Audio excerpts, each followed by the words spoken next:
Sulit berharap bangsa itu. Begitu aku yang jawab pasorianmu sarang itu sejak ini wipangan sokong di papan batu rumahku wibroko jutawan sopo kang dadi sajine dadi Srokang Sidranis Sri Bathara Kala Drasayu Jalan Prae biar bocah bagus catur sak tangahe dal perawat binakon pengerak ora ono siji loro lha aku iki kaki legi biar bocah bagus Kurito kang sesine kaki legi barang papan kebenaran kue suwe mesra semangat malu sulit berharap bangsa itu iya ono ing papan kene bisa adu arep kalau sulit berharap bangsa itu kaki legi ayo barang kue tak elingake kue oboran kelingan nalika sejarah babate tanah Jawa Rekara semono iya nalika jejuluk Raden Dewa Kanijaya ora putrane sembarangan ora putrane pidak pedaran kuwi ora wis tak akoni nalika peperangan karo Raden Pentul pancen kalah yudaku gadang panahku kebo sapi kidang sapi tunggalane rene wis kabise Sri Bathara Nasayuda uga Raden Pentul kabise yo kuwi kaki legi lan nyini legi sak keloro ngono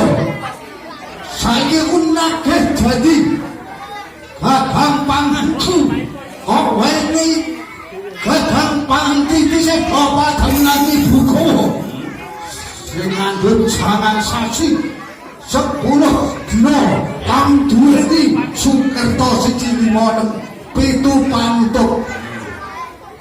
wis tak akoni kok wenehi tadah kono mangsa ngono kok iki Sri Bathara Nasayuda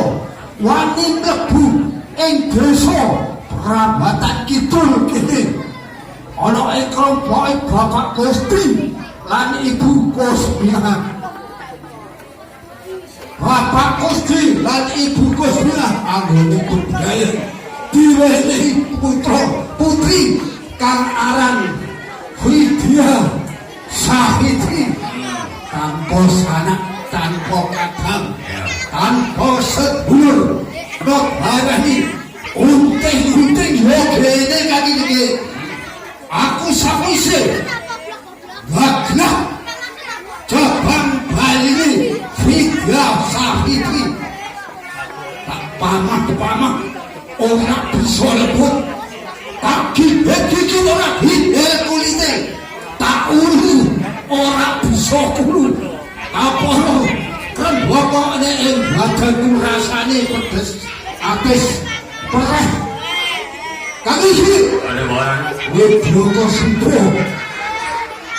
apa to sebabe kaki lagi Sri Bathara Kala Drasayu serataken bakal tak jawab kanthi gamblang yen bocah bagus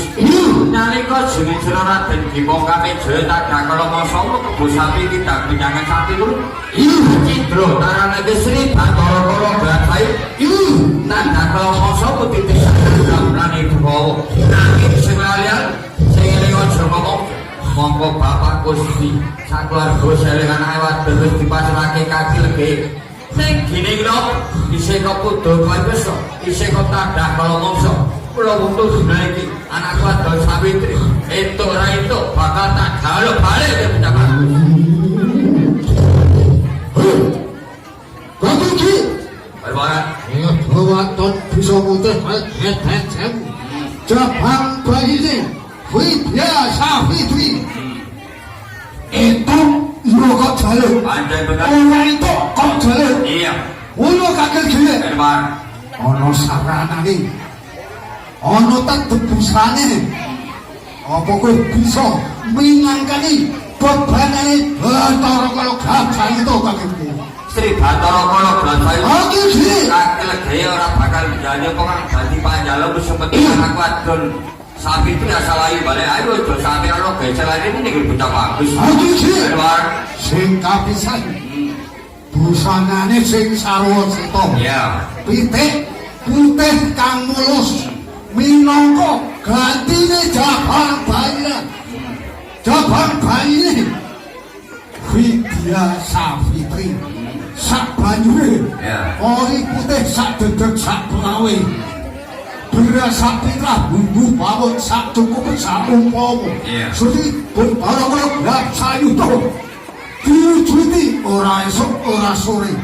jabang bayi Widya Savitri bakal tak utahake saka barbaku kanjeng Sri Bathara Kala Gajah yen panjang lucuk bolo akeh aku adon sapi itu tetawanane nggih bocah ora kesun sak bentuk kadepi ngenteni kadepi neto kanjeng coba tampan ora tawanane nggih bocah bagus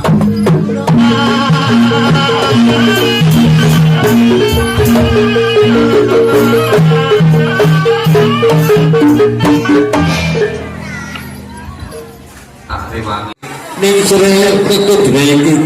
kaki legaya radan apa kang dadi panggalo kok bakal kauji keberat sadring petang kula dina petang mlebu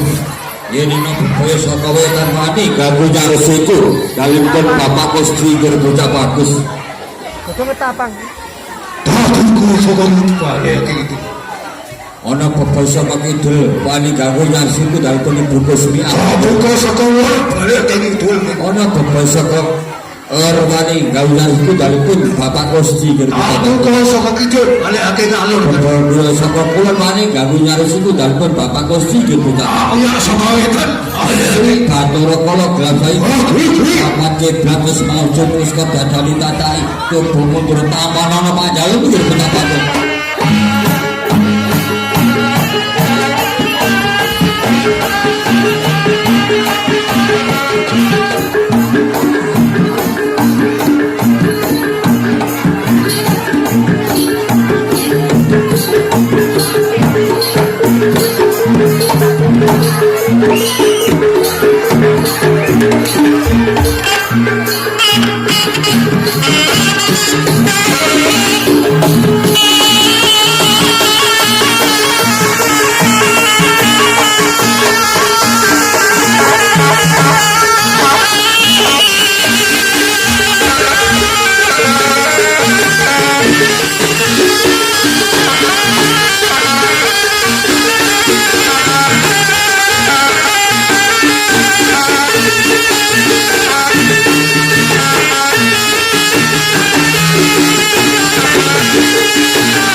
Sri Bathara Kala Gajah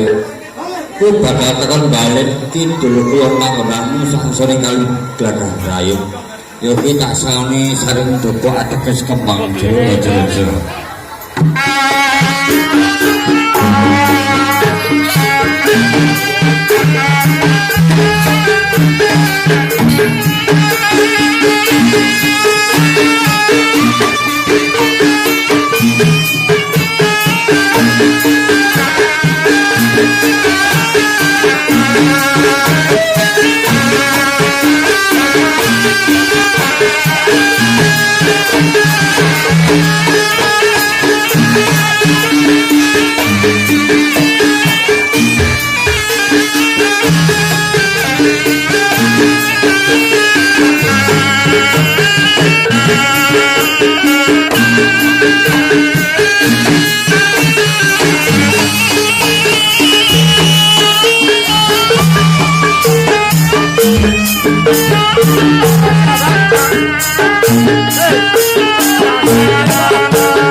Dewan Keselahan Rangkong Iwan Bunga Samudra Pasar sesuk siang wonten perambatan lain.